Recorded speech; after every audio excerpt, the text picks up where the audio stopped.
Hi, these are the essential foot and ankle movements that you should really be doing if you ride a mountain bike.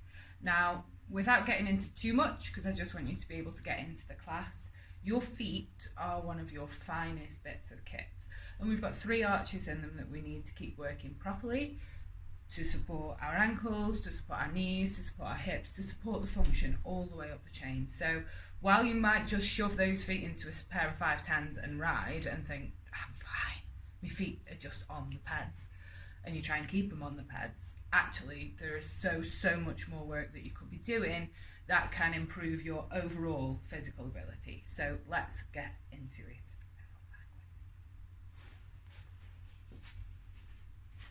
Okay, so hopefully you can still see me all right. Step a bit closer. So the first thing that I want you to be working with is your toes. Okay, so every single day I want you to get your shoes off as soon as you get in the house to begin with, because that's really, wearing shoes is so detrimental to our feet. So get your shoes off as often as you can. And then when we come to this practice, what I would like you to be doing, and I'd like you to try it when you're just sitting around as well, is to be lifting the toes up and away from the floor and then laying them back down again. So we're lifting the toes. If you wish, you can try and spread the toes. And I want you to think about your feet as though they were hands, because they're not that dissimilar in terms of the way that they function. So keep lifting and spreading those toes, then lay them down. Lift them, spread them, lay them down. Lift them, spread them, lay them down. Do that a few more times. Now what that's going to do is that's going to start waking up the feet. It's going to start waking up the arches of the feet too. And to get a grip on how we're going to wake up the arches of the feet, this, your foot arch, I'm pretty sure you knew that though. So I would like you to start trying to pull the carpet or the floor back with your big toe. Now can you see that? Can you see how we lift up here? That is you engaging the arches of the foot. So just for a few moments I want you to be doing that. I want you to be gripping and then letting go. Grip, pull back with your big toes and then let go.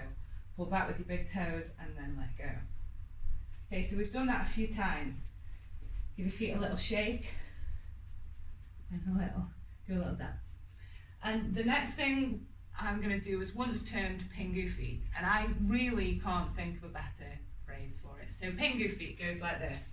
You stand up nice and straight and you just lift the foot. Do you see? So you're trying to lift the foot. And as we do that, we are dorsiflexing the ankle. So when your heels drop down when you're pedaling, yeah? So if you need your heel to drop down, you need good dorsiflexion in your ankle. So what we try to do is to increase our range of motion. So again, switch your pingu feet on, we're lifting one and then the other. Let's do that, I don't know, say 10 times on each side. And that action is increasing the strength in the muscles that pull up on your ankle, and it's also extending through your Achilles into your calf. So you're getting some good movement in the ankle there as well. Really, really important stuff for riders. And like I say, this is only a quick and simple video to get you used to the kind of movements that you should be doing to get your feet and your ankles working. Another really important movement that you could try and bring into your practice, and everybody should, not just riders, is a squat.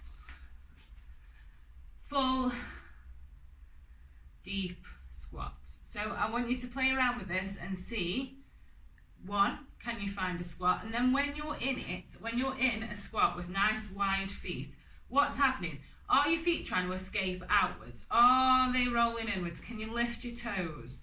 I just want you to experiment with it, then get comfortable, okay? And once you're comfortable and you feel quite upright, I want you to take your elbows and your upper arms to the inside of your knees. I want you to push out, push the hands together and keep the feet engaged, okay? So this might feel like a lot, but it's all right. I mean, everything gets better with practice. I still can't do I can't do much on my mountain bike apart from throwing myself down hills with great gusto. You know, I'm not backflipping, but I'll keep practicing. Anyway, the best thing that you can do for your feet as a mountain bike rider, take off your damn shoes. But it's moving around. See what I'm doing now? It's moving around with no shoes on, moving the whole foot, getting the whole body moving. So it's only been a quick introductory class, so you can see the kind of things that I will go through when I'm teaching yoga for mountain bikers. I hope you enjoyed it. If you want to find out more, then feel free to drop me a message. You can catch up with me all over the place. Thank you.